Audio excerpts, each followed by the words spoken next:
ಎಷ್ಟೇ ಜನ ಬರಲಿ, ನನ್ನ ದೇವರಂದ್ರೆ ರೈತರು. 6,40,000 ಹಳ್ಳಿಗಳು ನಮ್ಮ ದೇಶದಾಗಿದ್ದಾಗ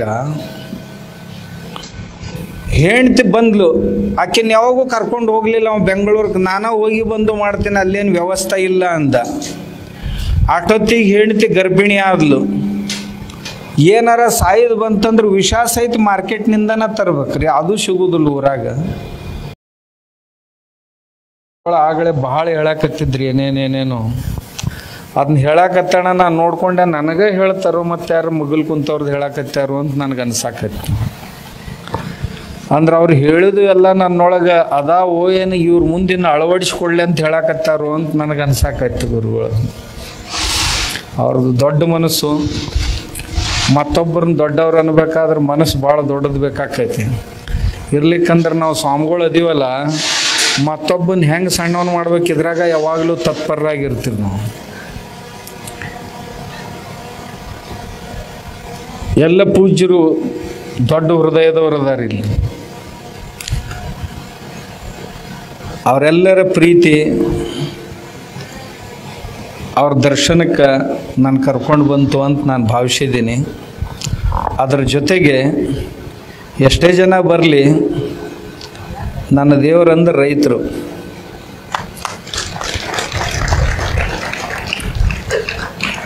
ಅವನು ಭಾರತದ ಭಾಗ್ಯವಿದಾತ.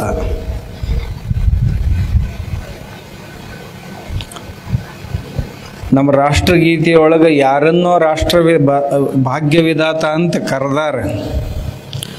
ನಿಜವಾಗಿ ಈ ದೇಶದ ಭಾಗ್ಯವಿದಾತ ಯಾರು ಇದ್ರೆ ನಮ್ಮ ರೈತರು. ಕೃಷಿ ಕ್ಷೇತ್ರ ಸಂಕ್ರಮಣ ಸ್ಥಿತಿಯಿಂದ ಸಾಗ್ತಾ ಇದೆ. ರೈತನಿಗೆ ಏನು ಮಾಡಬೇಕು ಅನ್ನೋದು ತೋಚ್ತಾ ಇಲ್ಲ. 8-10 ಕೋಟಿ ರೈತರ ಮನೆ ಅದಾವ ನಮ್ಮ ದೇಶದಾಗ.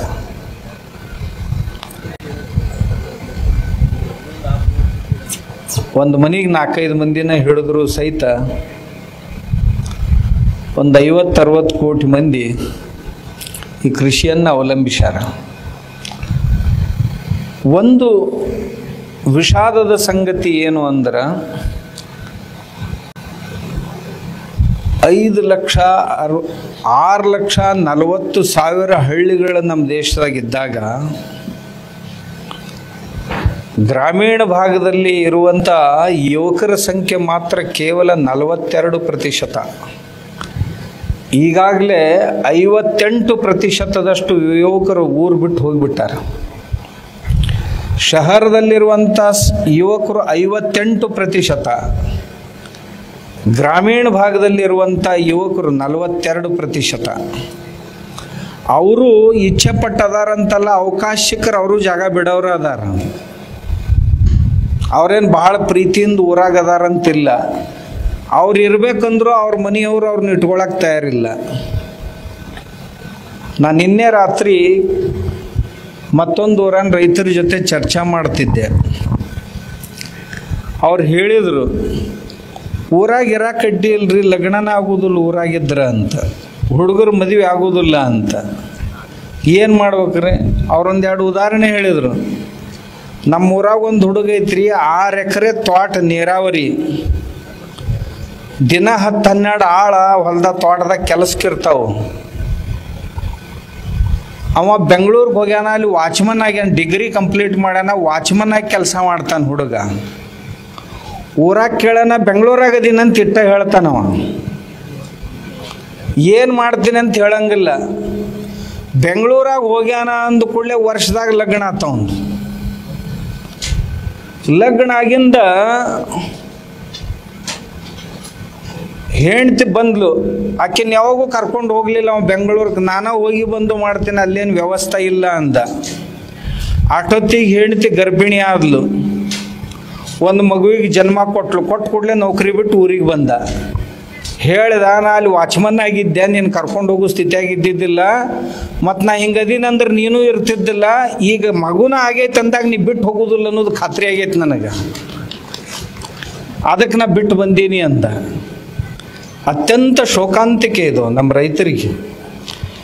ಯಾರ ಮನೆಯೊಳಗೆ 20 ಮಂದಿ ಕೆಲಸ ಕೊಡೋ ಸಾಮರ್ಥ್ಯ ಐತಿ ಅವ ಹೋಗಿ ಬೆಂಗಳೂರಾಗ ವಾಚ್ಮನ್ ಆಗಿರ್ಬೇಕಾಕೈತಿ, ಹೆಣ್ಣು ಕೊಡೋಲ್ರಿ ಅಂತ ತಿಳ್ಕೊಂಡು. ಈ ಪರಿಸ್ಥಿತಿ ತಂದವ್ರು ಯಾರು ಶಹರದವ್ರಲ್ಲ, ನಾವ ಹಳ್ಳಿ ರೈತರು. ನಾವೇನು ಭಾಳ ಚಂದ ಸಂಸಾರ ಮಾಡಂಗಿಲ್ಲ ಅಂತಿಲ್ಲ, ನಮ್ಮದು ಭಾಳ ಚಲೋ ಐತಿ. ಊರಾಗ ಒಳ್ಳೆ ಗಾಳಿ ಐತಿ, ಒಳ್ಳೆ ನೀರು, ಒಳ್ಳೆ ಜನ ಅದಾರ, ಒಳ್ಳೆ ಸಂಬಂಧಗಳದಾವು, ಒಳ್ಳೆ ನಿಸರ್ಗ ಐತಿ. ಎತ್ತ ನೋಡಿದ್ರತ್ತೆಲ್ಲ ಹಸಿರ ಕಾಣ್ತೈತಿ. ಇಂಥದ್ರಾಗ ಇರೋದು ಬಿಟ್ಟು ಏನೂ ಮಾಡದೆ ಸುಮ್ಮನೆ ಹಂಗೆ ಮನ್ಯಾಗ ಕುಂತರು ಸಹಿತ 18 ಸಿಗರೇಟ್ ಸೇದಷ್ಟು ಪರಿಣಾಮ ಯಾವ ಗಾಳಿಯಿಂದ ಆಕೈತೆ ಆ ಗಾಳಿ ಖರೀದಿ ಮಾಡಕ್ಕೆ ಹೊಂಟೈತಿ ಮಂದಿ ಬೆಂಗಳೂರಾಗ. ಇವ ಏನೂ ಸಿಗರೇಟ್ ಸೇರ್ಲಿಲ್ಲ ಅಂದರೂ 18 ಸಿಗರೇಟ್ ಸೇದಷ್ಟು ಇವನ ಶರೀರದ ಮ್ಯಾಗ ಆ ಹವೆ ಪರಿಣಾಮ ಆಗ್ತದೆ. ಕುಡ್ಯಾಕೆ ಚಲೋ ನೀರಿಲ್ಲ, ಇರಾಕ್ ಚಲೋ ಮನಿ ಇಲ್ಲ. ಏನು ಮನಿ ರೀ, 2 ಕೋಲ್ ಇರ್ತಾವ, ಅದ್ರಾಗ ಸಾಮಾನು ಸರಿಸೋದು, ಅಡುಗೆ ಮಾಡೋದು, ಸಾಮಾನು ಸರಿಸೋದು, ಮಕ್ಕಳೋದು ಎಲ್ಲನೂ ಅದ್ರಾಗ. ನಾವಂತೀವಿ ಏನೇ ಭಾಳ ದೊಡ್ಡ ದೊಡ್ಡ ಕನಸು ಕಟ್ಕೊಂಡಿವಿ ಅಂತ, ಏನೂ ಇರೋದಿಲ್ಲ. ಆದ್ರೆ ಹಳ್ಳಿ ರೈತ ಅವನ ಬಗ್ಗೆ ಅವ ಬಹಳ ತಪ್ಪು ತಿಳ್ಕೊಂಡಾನ. ಯಾಕೆ ಹಿಂಗಾಯ್ತು ಅಂತಂದ್ರೆ ಒಟ್ಟು ವಾತಾವರಣ ನಿರ್ಮಾಣ ಆಯ್ತು. ಅವ ಮಾಡೋ ಸಂಸಾರ ಎಲ್ಲ ಮನೆಗಿಲ್ಲ, ಅವ ಮಾಡೋ ಸಂಸಾರ ಎಲ್ಲ ಮಾರ್ಕೆಟ್ಗಾಗಿ. ಗೊಬ್ಬರದವ್ರಿಗೆ, ಔಷಧದವ್ರಿಗೆ, ಪೆಟ್ರೋಲ್ದವ್ರಿಗೆ, ಗಾಡಿಯವ್ರಿಗೆ, ಬ್ಯಾಂಕಿನವ್ರಿಗೆ. ಏನಾರ ಸಾಯ್ದು ಬಂತಂದ್ರೆ ವಿಷ ಸಹಿತ ಮಾರ್ಕೆಟ್ನಿಂದನ ತರ್ಬೇಕ್ರಿ, ಅದು ಸಿಗೋದಿಲ್ಲ ಊರಾಗ. ಇವು ನಮ್ಮ ಊರುಗಳ ಸ್ಥಿತಿ. ನಮ್ಮೂರಾಗ ಏನು ಇರ್ತಿದ್ದಿಲ್ಲ ಅಂತೀರಿ, ಮನೆ ಕಟ್ಟಬೇಕಾದ್ರೆ ಒಂದು ಸಾಮಾನು ಹೊರಗಿಂದ ತರ್ತಿದ್ದಿಲ್ಲ ನಾವು. ಅಷ್ಟೆಲ್ಲ ಸಾಮಾನು ನಮ್ಮ ಊರಾಗ ತಯಾರಾಕಿದ್ದು. ಬೆಳಗಿಂದ ನಾಷ್ಟ ಮಾಡೋದು ಹಿಡ್ಕೊಂಡು ರಾತ್ರಿ ಮಲ್ಕೊಳ್ಳೋ ತನಕ ಎಷ್ಟು ಪದಾರ್ಥ ಬೇಕಾಕ್ಕವೆಲ್ಲ ಊರಾಗ ಸಿಗ್ತಿದ್ದು. ಹೊಲ ಎಷ್ಟು ಚಂದಿದ್ದು, ಗಾದಿ ಮ್ಯಾಗ ಅಡ್ಡಾಡಿದಂಗೆ ಆಕಿತ್ತು. ಹೆಂಗ್ಯಾಕಿರೋಲ್ದಕ್ಕ ಹೊಲ್ದಾಗ ಹೋದ್ರೆ ಸಮಾಧಾನ ಅನ್ನಿಸ್ತಿತ್ತು.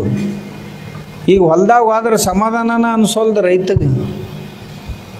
ಯಾಕಂದ್ರೆ ಅವನ ಲಕ್ಷ ಅವನು ಹೊಲದಕ್ಕಿಂತ ಮಗ್ಗಲು ಹೊಲ್ದವನ ಮ್ಯಾಗ ಹೆಚ್ಚ. ನಂದು ಎಷ್ಟು ಕ್ವಿಂಟಲ್ ಆಯ್ತು, ಅವನದು ಎಷ್ಟು ಕ್ವಿಂಟಲ್ ಆಯ್ತು. ನಂದು ಬೇಕಾದಂಗೆ 40 ಕ್ವಿಂಟಲ್ ಆಗೈತಿ, ಅವನು 41 ಯಾಕೆ ಆಯ್ತು, ಇದ ದುಃಖ ಇವಾಗ. ಅವನಕ್ಕಿಂತ ಒಂದು ಕಡಿಮೆ ಯಾಕಾತ್ ನನಗೆ. लोग अपने दुख से दुखी नहीं है, दूसरों के सुख से दुखी है.